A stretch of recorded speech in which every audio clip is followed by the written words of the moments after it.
Hello everyone, this is your channel. आज हम माने डिस्कशंस करिवा school and mass education department तरफरु बाहर थिबा गैजेट रे ओडिशा एजुकेशन सर्विस रे जो रिक्वायरमेंट हुए तार विषय रे डिस्कशंस करिवा। एथिरे आमे हाई स्कूल टीचरन को प्रमोशंस थारु आरंभ करी Odisha education service school branch group A रो सीनियर एडमिनिस्ट्रेटिव ग्रेड पर्यंत डिस्कशंस करिवा जे केउ केउ एजुकेशनल बैकग्राउंड रे एवं कोन कोन कले जणे ओएस एग्जाम देई परिवो से विषय रे मध्य डिस्कशंस करिवा। जदि आपण माने एही चैनल रे नुवा अछंती चैनल टी को सब्सक्राइब करंतु एवं जदि वीडियो टी भल लागे अन्य माननकु शेयर करिया पई भूलिबे नाही। ओडिशा गेजेट जून 28 2019 रे एक नोटिफिकेशन बाहरी जे Odisha education service group B requirement service Odisha education service school branch officers माननक पई एही गेजेट टी बाहरी एही गेजेट रे टोटल कंडीशंस एवं रिक्वायरमेंट प्रोसेस को दिया जायछि। नोटिफिकेशंस बाहरी नोटिफिकेशंस अनुसार एठारे 5टी ग्रेड रे विभक्त करा जायछि जोंठी की the Odisha educational service school branch group B, Odisha educational service school branch group A junior, Odisha educational service school branch group A senior, Odisha educational service school branch group A super time scale एवं the Odisha educational service school branch group A senior administrative grade एही भली भाबरे 5 भागरे विभक्त करा जायछि। आमे जदि देखिबा Odisha educational service school branch group B को साधारणतः भाबरे हेडमास्टर और headmasters of high schools, block education officer, school of post government में भी जनरल और special orders specify from time to time अर्थात ग्रुप बी को 3 भागरे विभक्त करा जायछि। जणे ओएस एग्जाम क्लियर करि सरिबा परे हाई स्कूल रो हेडमास्टर होई परिबो बा ब्लॉक एजुकेशन ऑफिसर होई परिबो बा सेही इक्विलिब्रियम रे जणे गवर्नमेंट पोस्ट को ग्रहण करि परिबो। कहि रखुची जे आमे प्रमोशंस ग्राउंड को लक्ष्य करले देखिबा जे जेतेबेले हाई स्कूल्स रे जणे पोस्टिंग्स पाए सेतेबेले से कॉन्ट्रैक्चुअल बेसिस रे पोस्टिंग्स पाई थाए 6 वर्ष परे से माने रेगुलराइज हुअंती। रेगुलराइज हेबारो 7 रु 10 वर्ष मध्य रे सेमानंकु सीनियरिटी बेसिस रे वैकेंसी रहिथिले सेमानंकु हाई स्कूल रे हेडमास्टर पदवी दिया जाय थाए। एही हाई स्कूल रो हेडमास्टर पदवी ग्रुप बी हिसाब रे रही थाए। एही हाई स्कूल रे हेडमास्टर्स को सीनियरिटी को देखी साधारणतः ब्लॉक एजुकेशन ऑफिसर्स हिसाब रे पोस्टिंग्स दिया जाय थाए। बहुत समय रे डायरेक्टली ओएस एग्जाम दे मध्य ब्लॉक एजुकेशन ऑफिसर हिसाब रे मध्य पोस्टिंग्स पाइतान। बी पॉइंट्स रे Odisha educational service school branch group A junior रे senior block education officers assistant director in project director under the department deputy secretaries in board of secondary education Odisha and its general office IV assistant controller in council of higher secondary education भी such other post government may from time to time determine। कहा जाउछि जे जणे group A junior post रे से senior block education officer हिसाब रे रही परिबे बा असिस्टेंट डायरेक्टर डायरेक्टरेट रही परिबे बा प्रोजेक्ट डायरेक्टरेट हिसाब रे रही परिबे।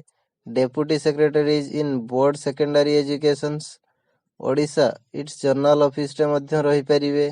असिस्टेंट कंट्रोलर बा council of higher secondary education रे रही परिबे बा सेही भली अन्य पोस्ट मध्य जहा कि ग्रुप ए जूनियर हिसाब रे काउंट करा जाउथिबो सेठारे मध्य से रही परिबे। C points Odisha education service school branch group A senior रे हेले केउ केउ पोस्ट रे रही परिबे। एडिशनल डिस्ट्रिक्ट एजुकेशन ऑफिसर हिसाब रे बा एडीओ हिसाब रे रही परिबे। डेप्यूटी डायरेक्टर इन डायरेक्टर और रीजनल डायरेक्टर आदर्श विद्यालय संगठन बा प्रोजेक्ट डायरेक्टर हिसाब रे मध्य रही परिबे। Deputy controller in council higher secondary education बा सीएचएस रही परिबे। Deputy controller in board of secondary education Odisha रे रही परिबे। सेही भली अन्यान्य गवर्नमेंट पोस्ट रे मध्य से रही परिबे। Odisha educational service school branch group A super times post रे से जणे joint secretary in department of school and mass education से रही परिबे जॉइंट सेक्रेटरी हिसाब रे। বা district education officer cum district project coordinator Samagra Shiksha ଅଭିଯାନ ଅଫ୍ ଅଲ୍ ଡିଷ୍ଟ୍ରିକ୍ଟରେ ଜଣେ ରହିପାରିବେ, ଅର୍ଥାତ୍ ଜଣେ ଡିଓ କମ୍ ଡିପିସି ହିସାବରେ ରହିପାରିବେ ସମଗ୍ର ଶିକ୍ଷା ଅଭିଯାନରେ। Joint director in different directorates Odisha Adarsha Vidyalaya Sangathan project directors under the ଡିପାର୍ଟମେଣ୍ଟରେ ମଧ୍ୟ ରହିପାରିବେ। Joint secretary in council of higher secondary education officer ହିସାବରେ ମଧ୍ୟ ସେ ରହିପାରିବେ। Controller board of secondary education ବା କାଉନସିଲ୍ ଅଫ୍ ହାୟର ସେକେଣ୍ଡାରୀ ଏଜୁକେସନ୍ସରେ ମଧ୍ୟ ସେ ରହିପାରିବେ। Such other post government may from time to time determine ହିସାବରେ ମଧ୍ୟ ସେ ରହିପାରିବେ ବା ଏହିଭଳି ସମାନ ପୋଷ୍ଟରେ ମଧ୍ୟ ସେ group A senior time scale ହିସାବରେ ରହିପାରିବେ। Odisha educational service school branch group A senior administrative ଗ୍ରେଡରେ ରହିବା ପାଇଁ ହେଲେ ସେ additional directorate in directorate project directorate under the ଡିପାର୍ଟମେଣ୍ଟରେ ରହିପାରିବେ। Regional director of regional directorates ବା vice president board of secondary education Odisha, vice chairman council of higher secondary education such other post government may be from time to time determine ହିସାବରେ ମଧ୍ୟ ସେ ରହିପାରିବେ। ଏହା ଥିଲା administrative ଗ୍ରାଉଣ୍ଡରେ ରହିବା ପାଇଁ। ଏବେ ଚାଲନ୍ତୁ ଜାଣିବା ଏହି ସବୁ ରିକ୍ରୁଟମେଣ୍ଟ କିପରି ହୋଇଥାଏ। ରିକ୍ରୁଟମେଣ୍ଟ ପ୍ରୋସିଡିଓର ବିଷୟରେ ଜାଣିବା। ଫାର୍ଷ୍ଟ ପଏଣ୍ଟରେ ଆମେ ଜାଣିବା ଗ୍ରୁପ ବି ସ୍କୁଲ ବ୍ରାଞ୍ଚ ବିଷୟରେ ଜାଣିବା। ସାଧାରଣତଃ 1/3 ଭେକେନ୍ସିଜ୍ ଗୋଟିଏ ବର୍ଷରେ ଓଇଏସ୍ ଏକ୍ଜାମ ମାଧ୍ୟମରେ ଡାଇରେକ୍ଟ ରିକ୍ରୁଟମେଣ୍ଟ ହୋଇଥାଏ। କମ୍ପିଟେଟିଭ ଏକ୍ଜାମିନେସନ୍ସ ମାଧ୍ୟମରେ, ଯାହାକି କମିଶନରଙ୍କ ଦ୍ୱାରା କଣ୍ଡକ୍ଟ କରାଯାଇଥାଏ। ତା ଦ୍ୱାରା ସିନିୟର ବା ଗ୍ରୁପ ବି ସ୍କୁଲ ସର୍ଭିସ ପାଇଁ ପୋଷ୍ଟିଂସ ଦିଆଯାଇଥାଏ ଏବଂ ତାର 2/3 ପର୍ସନ୍ସକୁ ଗୋଟେ ବର୍ଷରେ ଏଜୁକେସନାଲ ପ୍ରମୋସନ୍ସ ହିସାବରେ ଏଜୁକେସନାଲ ସର୍ଭିସ ସିନିୟର ଗ୍ରେଡରେ ଏହାକୁ ଦିଆଯାଇଥାଏ। ଅର୍ଥାତ୍ ଜଣେ ହାଇସ୍କୁଲରେ ପ୍ରମୋସନ୍ସ ପାଇ ବିଓ ହିସାବରେ ଆସିଥାନ୍ତି, ତାହା 3 ଭାଗରୁ 2 ଭାଗକୁ ପ୍ରମୋସନ୍ସ ହିସାବରେ ଏବଂ 3 ଭାଗରୁ 1 ଭାଗକୁ ଡାଇରେକ୍ଟ ରିକ୍ରୁଟମେଣ୍ଟ ଅର୍ଥାତ୍ ଓଇଏସ୍ ଏକ୍ଜାମ ଦେଇ ସେମାନେ ଆସିଥାନ୍ତି।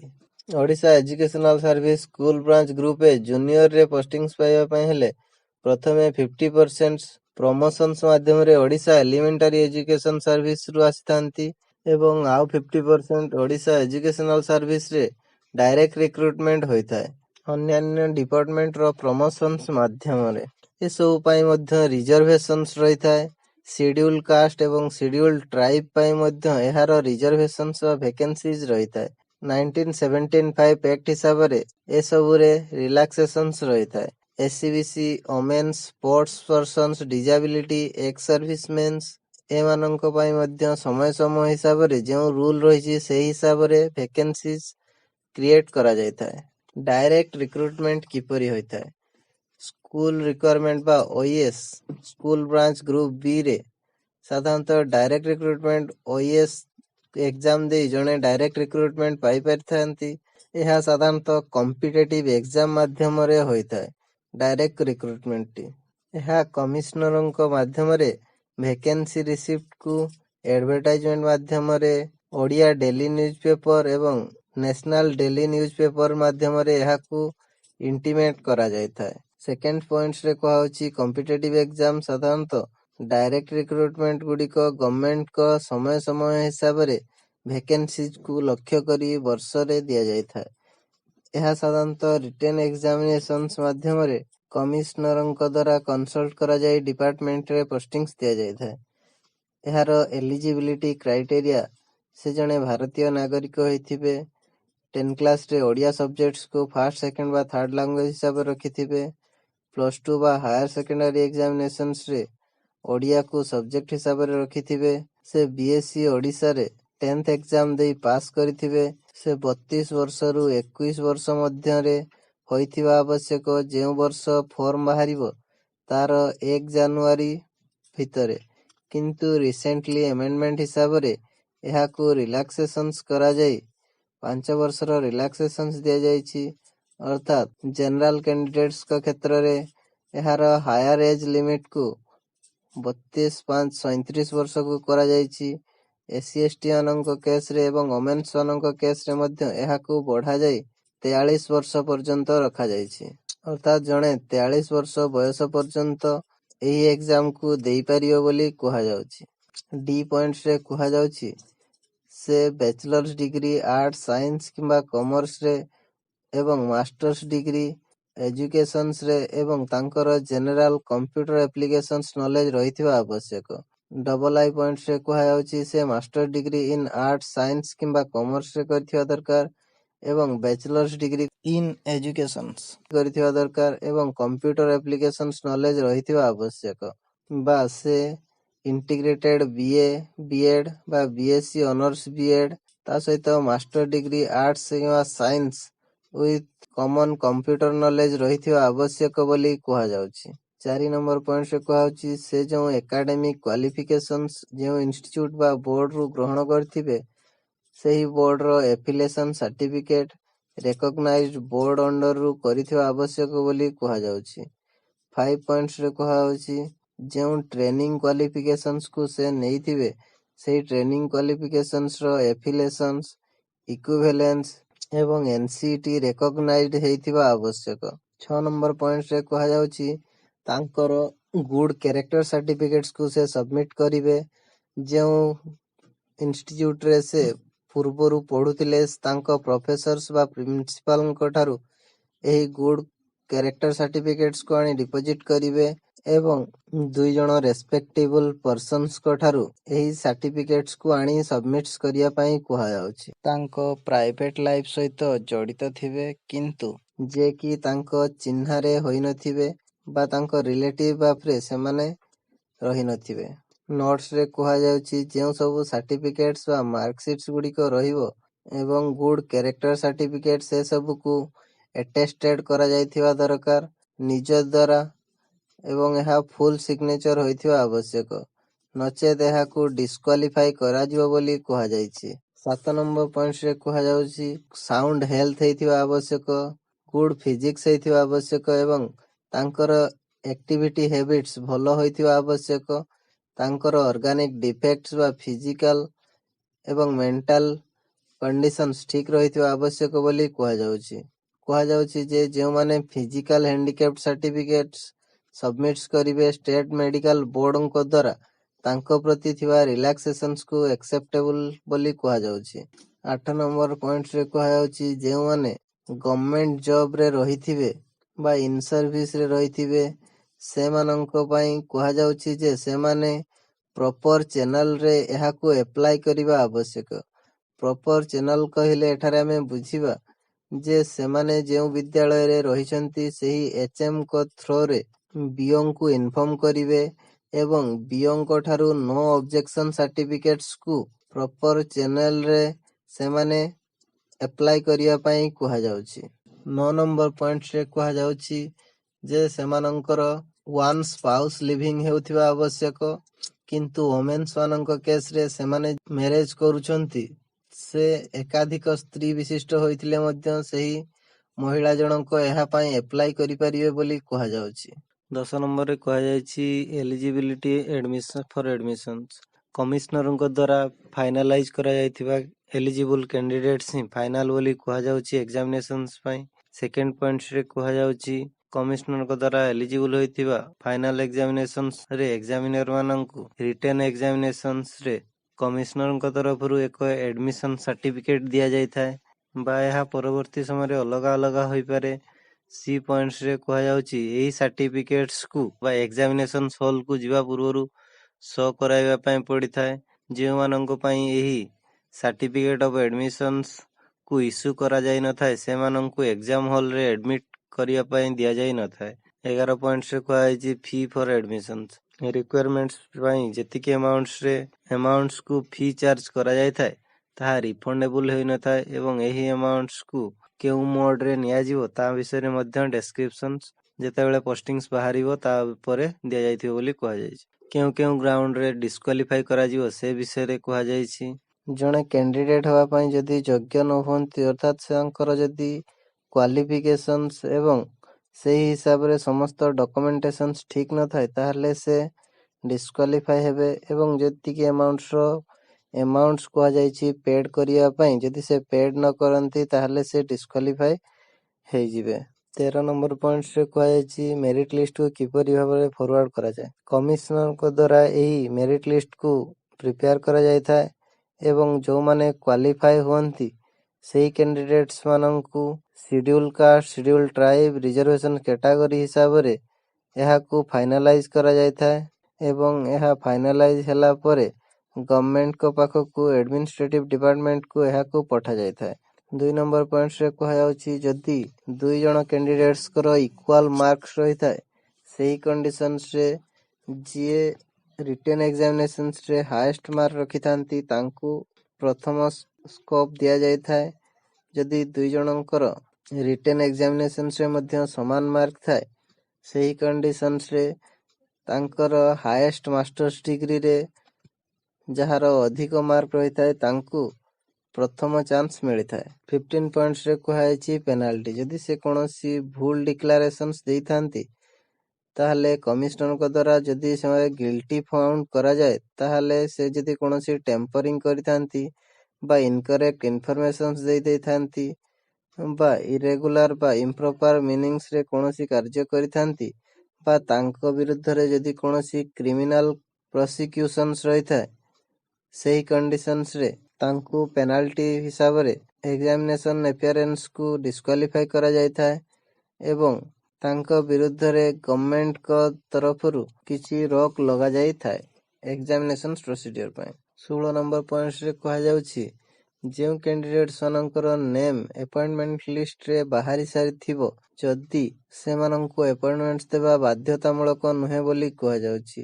No rights to appointment unless the state government are satisfied after such inquiry as may be considered necessary। State ଗଭର୍ଣ୍ଣମେଣ୍ଟଙ୍କ ତରଫରୁ ଏକ ଇନକ୍ୱାରି ପରେ ଯଦି ସେମାନେ ତାହାକୁ କନସିଡର କରନ୍ତି ସେହି କଣ୍ଡିସନ୍ସରେ ହିଁ ଏହି ଆପଏଣ୍ଟମେଣ୍ଟକୁ ଦିଆଯାଇଥାଏ। ପାର୍ଟ 4ରେ କୁହାଯାଇଛି selections and promotions to the post under OES school branch group A junior. Group A junior ପୋଷ୍ଟରେ ପୋଷ୍ଟିଂସ୍ ପାଇବା ପାଇଁ କ'ଣ ସବୁ ନୀତି ନିୟମ ରହିଛି ଚାଲନ୍ତୁ ଜାଣିବା।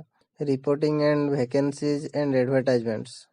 ଗଭର୍ଣ୍ଣମେଣ୍ଟଙ୍କ ତରଫରୁ କମ୍ୟୁନିକେଟ୍ କରାଯାଇଥାଏ ଏହି ଭେକେନ୍ସିଜକୁ ସିଲେକ୍ସନ୍ସ ଏବଂ ପ୍ରମୋସନ୍ସ ମାଧ୍ୟମରେ ଡିପାର୍ଟମେଣ୍ଟାଲ ଏକ୍ଜାମିନେସନ୍ସକୁ ଆଧାର କରି।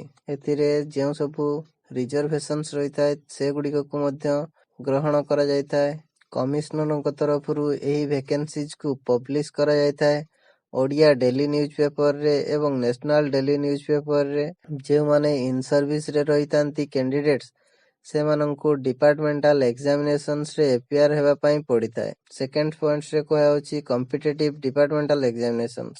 ଏହି ଡିପାର୍ଟମେଣ୍ଟାଲ ଏକ୍ଜାମିନେସନ୍ସ ଏବଂ ସିଲେକ୍ସନ୍ସ ଆଣ୍ଡ ପ୍ରମୋସନ୍ସ ପ୍ରୋସିଡିଓରେ ଗଭର୍ଣ୍ଣମେଣ୍ଟଙ୍କ ତରଫରୁ ସମୟ ସମୟରେ ଏହି ଭେକେନ୍ସିଜକୁ ବାହାର କରାଯାଇଥାଏ ଯେ କେତେ ନମ୍ବରର ଭେକେନ୍ସିଜ ରହିଛି। ଏଥିପାଇଁ ରିଟେନ୍ ଏକ୍ଜାମିନେସନ୍ସ ଏବଂ ସିଲାବସ୍ କୁ କମିଶନରଙ୍କ କନସଲ୍ଟେଟ୍ ୱିଥ୍ ଆଡମିନିଷ୍ଟ୍ରେଟିଭ ଡିପାର୍ଟମେଣ୍ଟ ସହିତ ଡିସାଇଡ୍ କରି ଏହାକୁ ଡିକ୍ଲାର କରାଯାଇଥାଏ। ଏଲିଜିବିଲିଟି କଣ୍ଡିସନ୍ସ ହିସାବରେ କୁହାଯାଉଛି ସେ ଓଡ଼ିଶା ଏଲିମେଣ୍ଟାରୀ ଏଜୁକେସନ ସର୍ଭିସର ଜଣେ ମେମ୍ବର ହୋଇଥିବା ଆବଶ୍ୟକ ଅର୍ଥାତ୍ ସେ ଏଲିମେଣ୍ଟାରୀ ଏଜୁକେସନ ସିଷ୍ଟମ୍ସରେ କାମ କରୁଥିବା ଆବଶ୍ୟକ ଏଜ୍ ଏ ଟିଚର ବା BO, ADO ବା DO ହିସାବରେ ଏଥିରେ ସେ କାର୍ଯ୍ୟ କରୁଥିବା ଆବଶ୍ୟକୀୟ।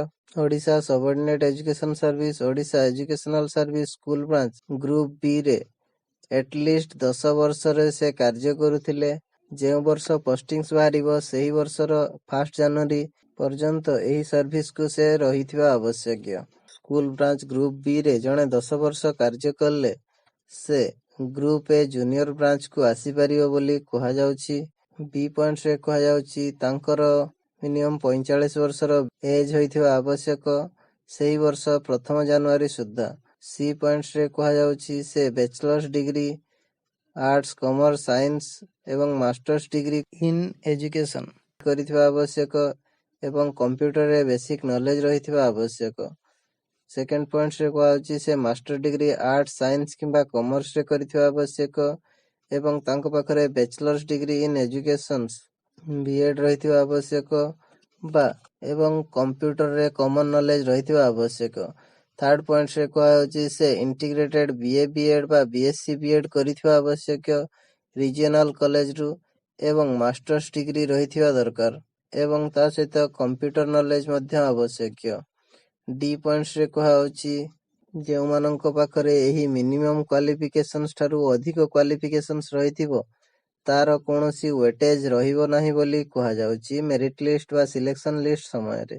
ଇ ପଏଣ୍ଟସରେ କୁହାଯାଉଛି ଏହି ପୋଷ୍ଟକୁ ଆସିବା ପୂର୍ବରୁ ତାଙ୍କ ବିରୁଦ୍ଧରେ କୌଣସି କ୍ରିମିନାଲ କେସ୍ ବା ଡିପାର୍ଟମେଣ୍ଟାଲ ପ୍ରୋସିଡିଂସ୍ ତାଙ୍କ ବିରୁଦ୍ଧରେ ନ ହୋଇଥିବା ଆବଶ୍ୟକ ବୋଲି କୁହାଯାଉଛି।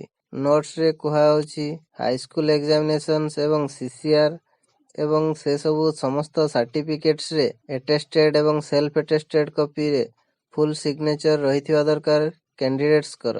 ଏହି ସବୁ ସାର୍ଟିଫିକେଟ୍ସକୁ ଭାଇଭା ଭଏସ୍ ଟେଷ୍ଟିଂ ସମୟରେ ପ୍ରଡ୍ୟୁସ୍ କରିବା ପାଇଁ କୁହାଯାଉଛି। ଯଦି ସେ ପ୍ରଡ୍ୟୁସ୍ ନ କରିପାରନ୍ତି ତାହେଲେ ସେ ସେଥିରେ ଡିସ୍କ୍ୱାଲିଫାଏ ହେବେ ବୋଲି କୁହାଯାଉଛି। 4 ନମ୍ବର୍ସରେ କୁହାଯାଇଛି fee for admissions to departmental examination. Departmental examinations ପାଇଁ ଯେଉଁ ଆମାଉଣ୍ଟର ଫିକୁ ଫିକ୍ସ କରାଯାଇଛି ତାହା ଦେବା ପାଇଁ ପଡ଼ିବ ଏବଂ ଏହି ଫିଟି ନନ୍ ରିଫଣ୍ଡେବୁଲ ବୋଲି କୁହାଯାଉଛି। Eligibility for admissions. କମିଶନଙ୍କ ଦ୍ୱାରା ଫିକ୍ସ କରାଯାଇଥିବା ଏଲିଜିବିଲିଟି କଣ୍ଡିସନ୍ସ ହିଁ କ୍ୟାଣ୍ଡିଡେଟ୍ସକୁ ଆଡମିସନ୍ସ ଏକ୍ସାମିନେସନ୍ସରେ ବସିବା ପାଇଁ ତାହା ହିଁ ଫାଇନାଲ ଡିସିସନ୍ସ ହୋଇଥାଏ। ବି ପଏଣ୍ଟସରେ କୁହାଯାଉଛି କମିଶନରଙ୍କ ଦ୍ୱାରା ରିଟେନ୍ ଏକ୍ସାମିନେସନ୍ସ ପାଇଁ ଯେଉଁ କ୍ୟାଣ୍ଡିଡେଟ୍ସ ମାନେ ଏଲିଜିବୁଲ ସେମାନଙ୍କୁ ସାର୍ଟିଫିକେଟ୍ ଅଫ୍ ଆଡମିସନ୍ସ ଦିଆଯାଏ ସେମାନଙ୍କର ଏକ୍ସାମରେ ବସିବା ପାଇଁ। ତା ସହିତ ଟାଇମ୍ ଟେବୁଲ ମଧ୍ୟ ଦିଆଯାଇଥାଏ। ଏହା ଟାଇମ୍ ଟୁ ଟାଇମ୍ ଏହା ଡିଫର ମଧ୍ୟ କରିଥାଏ। ସି ପଏଣ୍ଟସରେ କୁହାଯାଉଛି ଯଦି ସେମାନଙ୍କ ପାଖରେ ସାର୍ଟିଫିକେଟ୍ ଅଫ୍ ଆଡମିସନ୍ସ ନଥାଏ ସେମାନଙ୍କୁ ଏକ୍ସାମରେ ବସିବା ପାଇଁ ଦିଆଯାଇନଥାଏ ଏବଂ ଏହାକୁ ଏକ୍ସାମିନେସନ୍ସ ହଲରେ ଶୋ କରିବା ପାଇଁ ପଡ଼ିଥାଏ ଏକ୍ସାମିନେସନ୍ସରେ ବସିବା ପାଇଁ। Disqualifications. There is an attempt on his part to obtain support for the candidature. Candidates ହେବା ପାଇଁ ତାଙ୍କ ପାଖରେ ସମସ୍ତ ପ୍ରକାର ସପୋର୍ଟ ଯଦି ଏଭେଲେବୁଲ ନଥାଏ ତାହେଲେ ସେ କଣ୍ଡିସନ୍ସରେ ତାଙ୍କୁ ଡିସ୍କ୍ୱାଲିଫାଇ କରାଯିବ ଏବଂ ଯେଉଁ ଆମାଉଣ୍ଟର ଫି ପ୍ରେସ୍କ୍ରାଇବ୍ଡ କରାହୋଇଥାଏ କମିଶନଙ୍କ ଦ୍ୱାରା ତାହା ଯଦି ସେ ଡିପୋଜିଟ୍ ନ କରିଥାନ୍ତି ତାହେଲେ ସେ ଡିସ୍କ୍ୱାଲିଫାଏ ହେଇଯିବେ। Preparation and forwarding of merit list. କମିଶନରଙ୍କ ଦ୍ୱାରା କ୍ୟାଟାଗୋରିଜ ୱାଇଜ ମେରିଟ୍ ଲିଷ୍ଟକୁ ଫାଇନାଲାଇଜ କରାଯାଇଥାଏ ରିଟେନ୍ ଏକ୍ସାମିନେସନ୍ସ ମାଧ୍ୟମରେ। ସେକେଣ୍ଡ ପଏଣ୍ଟରେ କୁହାଯାଉଛି ଯଦି ଦୁଇ ଜଣଙ୍କ ମଧ୍ୟରେ ଇକ୍ୱାଲ ମାର୍କ ରହିଥାଏ ସେମାନଙ୍କ ରିଟେନ୍ ଏକ୍ସାମିନେସନ୍ସର ମାର୍କ ଯାହାଠାରେ ଅଧିକ ରହିଥାଏ ସେହି କ୍ୟାଣ୍ଡିଡେଟ୍ସକୁ ହାୟର ବୋଲି କାଉଣ୍ଟ କରାଯାଇଥାଏ। ଯଦି ରିଟେନ୍ ଏକ୍ସାମିନେସନ୍ସରେ ଦୁଇ ଜଣଙ୍କର ମାର୍କ ଇକ୍ୱାଲ ରହିଥାଏ ସେହି କଣ୍ଡିସନ୍ସରେ ସେମାନଙ୍କର ମାଷ୍ଟର୍ସ ଡିଗ୍ରୀ ଏକ୍ସାମିନେସନ୍ସରେ ହାଏଷ୍ଟ ମାର୍କକୁ କାଉଣ୍ଟକୁ ନିଆଯାଇଥାଏ। ପାର୍ଟ 4ରେ appointment by promotions departmental promotions committee. Departmental promotions committee ଦ୍ୱାରା ଯେଉଁ ପ୍ରମୋସନ୍ସ କରାଯାଇଥାଏ ସେଥିରେ principal secretary commissioner cum secretariat to school and mass education department chairperson ହିସାବରେ ରହିଥାନ୍ତି। Director higher secondary education, director secondary education, director elementary education, director TE and SCERT, special additional joint deputy director charge in field established in the department member ହିସାବରେ ରହିଥାନ୍ତି ଏବଂ member convener ହିସାବରେ ରହିଥାନ୍ତି। ଏହି departmental promotions କମିଟିରେ conditions of eligibility for promotions. Promotions to OES school branch group ବିରେ ରହିଥିବା candidates ଯଦି 15 ବର୍ଷ ଧରି ଓଡ଼ିଶା ସବଅର୍ଡିନେଟ୍ ଏଜୁକେସନ ସର୍ଭିସ ଯଦି 15 ବର୍ଷ ଧରି ଜଣେ ଓଡ଼ିଶା ସବଅର୍ଡିନେଟ୍ ଏଜୁକେସନାଲ ସର୍ଭିସରେ ରହିଥାଏ ବା 2 ବର୍ଷ ସିନିୟର ଗ୍ରେଡ୍ କମ୍ପ୍ଲିସନ୍ସ କରିଥାଏ ଯେଉଁ ବର୍ଷ ଏହା ବାହାରିବ ସେହି 1 ଜାନୁଆରୀ ଭିତରେ ସେମାନଙ୍କୁ ପ୍ରମୋସନ୍ସ ମିଳିଥାଏ ଏବଂ ତାଙ୍କର ବ୍ୟାଚଲର୍ସ ଡିଗ୍ରୀ ଏଜୁକେସନ୍ସ ରେକଗ୍ନାଇଜ୍ଡ ୟୁନିଭର୍ସିଟିରୁ ହୋଇଥିବା ଆବଶ୍ୟକ ଏବଂ ସେ ଡିପାର୍ଟମେଣ୍ଟାଲ ଏକ୍ସାମିନେସନ୍ସରେ ଗଭର୍ଣ୍ଣମେଣ୍ଟଙ୍କ ତରଫରୁ ସମୟ ସମୟ ଅନୁସାରେ ହେଉଥିବା ଇଏରେ ଏକ୍ସାମିନେସନ୍ସରେ ପାସ୍ କରିଥିବା ଆବଶ୍ୟକ।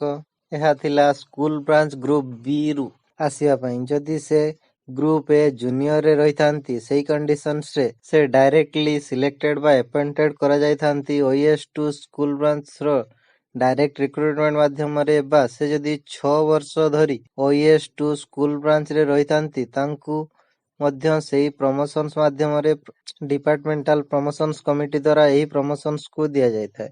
3 ନମ୍ବରକୁ କୁହାଯାଉଛି promotions of OES educational service school branch. Group A ସିନିୟରରେ ଜଣେ ରହିଥାନ୍ତି ତାଙ୍କୁ minimum continuous period of 3 years in the post of OES 1 school branch ଜୁନିୟରରେ ଯଦି ଜଣେ କାମ କରିଥାନ୍ତି ଅର୍ଥାତ୍ ଜଣେ ଯଦି 3 ବର୍ଷ ଧରି କଣ୍ଟିନ୍ୟୁଅସଲି ଓଇଏସ୍ 1 ସ୍କୁଲ ବ୍ରାଞ୍ଚ ଜୁନିୟରରେ କାର୍ଯ୍ୟକାରୀ କରିଥାନ୍ତି ସେହି କଣ୍ଡିସନ୍ସରେ ତାଙ୍କୁ ସିନିୟର ଗ୍ରୁପ ଏ ସ୍କୁଲ ବ୍ରାଞ୍ଚରେ ପ୍ରମୋସନ୍ସ ମିଳିଥାଏ। ବହୁ ସମୟରେ ଏହାକୁ OES two school branch group ବିରେ ଡାଇରେକ୍ଟ ରିକ୍ରୁଟମେଣ୍ଟ ମଧ୍ୟ କରାଯାଇଥାଏ।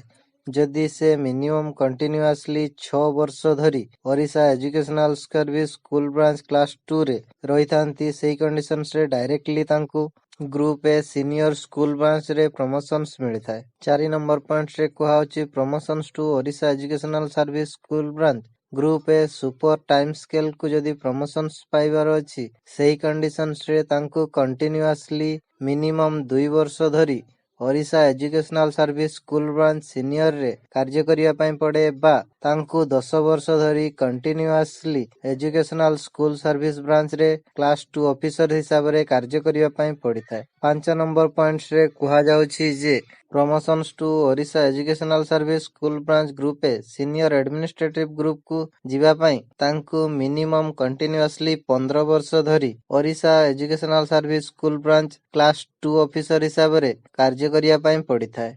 10 नंबर पॉइंट्स रे कुहा जाउछि सेमानंकु उपरकु सीनियरिटी हिसाब रे प्रमोशंस मिलଥାଏ।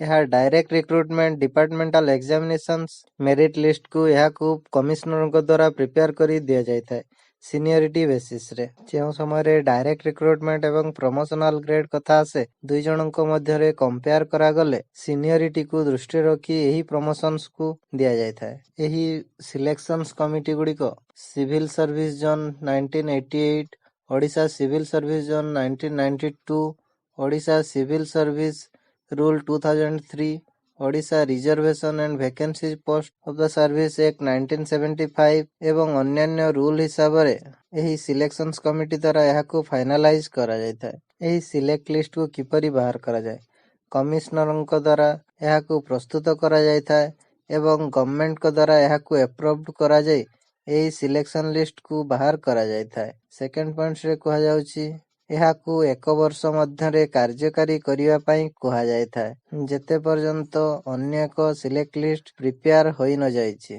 14 नंबर पॉइंट्स रे कहा जाउछि appointments to the post in the service एही सर्विस रे पोस्टिंग्स पई डायरेक्ट रिक्रुटमेंट दिया जायଥାଏ बा appear in the merit list furnished by the कमिश्नरक द्वारा एही लिस्ट को फर्निश्ड न करिया पर्यंत बा समस्त प्रकार कार्य को समाप्ति न करिया पर्यंत यह को लिस्ट हिसाब रे बाहर करा जाय न थाए। 2 नंबर पॉइंट्स रे कहा जाउछि प्रमोशंस गुडी को समय समय हिसाब रे गवर्नमेंट को तरफ रु दिया जायଥାଏ प्रोबेशंस एंड कन्फर्मेशंस जदि कोनोसी एक अपॉइंटमेंट एग्नेस्ट रे वैकेंसी को रही थाए जदि डायरेक्ट पोस्टिंग्स होई थाए ताहाले तांकु 2 वर्ष मध्य रे एही समस्त कार्य को समाप्ति करा जाय थाए जदि जने से डायरेक्ट पोस्टिंग्स होई थांती किंतु जदि प्रमोशंस केस रे ही थाए तांकु 1 वर्ष मध्य रे सेही स्थान रे प्रमोशंस करी जॉइनिंग करिया पई कहा जाय थाए एवं लक्ष्य करा जाय थाए जेपरि से extraordinary leave unauthorised absence बा अन्य कोनोसी प्रकार ड्यूटी रे खिलापी न करिथांती सेति प्रति ध्यान दिया जायଥାଏ। 2 नंबर पॉइंट्स रे कहा होची जदि सेही समय रे से सेमिति किछि कार्य करिथांती सेही कार्य को प्रमोशंस डे रु काटा जाई केडर रे ताहाको काउंट करिया पई कहा जाउछि। 16 नंबर रे कहा होची डिपार्टमेंटल ट्रेनिंग गवर्नमेंट का तरफ रु दिया जाउथिबा एही डिपार्टमेंटल ट्रेनिंग को समय समय हिसाब रे ग्रहण करिया पई कहा जायଥାଏ जो माने एही सर्विस रे रहिचंती। 17 नंबर रे कहा होची other conditions of service government का तरफ रु समय समय रे हेउथिबा विभिन्न प्रकार नीति नियम को मानिबा पई कहा जाउछि। 18 नंबर रे कहा होची रिलैक्सेशंस रे कहा जाउछि गवर्नमेंट का तरफ रु डिक्लेयर हेउथिबा पब्लिक इंटरेस्ट रे विभिन्न प्रकार रिलैक्सेशंस को दिया जायଥାଏ। यह साधारणतः एज रिलैक्सेशन सेबे 5 वर्ष रो एज रिलैक्सेशंस होई जेनरल मानक केस रे 37 वर्ष होइथिला बेले एससी एसटी ओमेन्स एवं एक्स सर्विस मानक क्षेत्र रे यह को 43 वर्ष पर्यंत करा जायछि। यह प्रिंसिपल सेक्रेटरी टू गवर्नमेंट को तरफ रु पीके महापात्र सूचित करिसंती। जदि एही वीडियो रु आपण नुवा किछि जानिया पई पाइले चैनल टी को सब्सक्राइब करिया पई भूलिबे नाही। Thank you.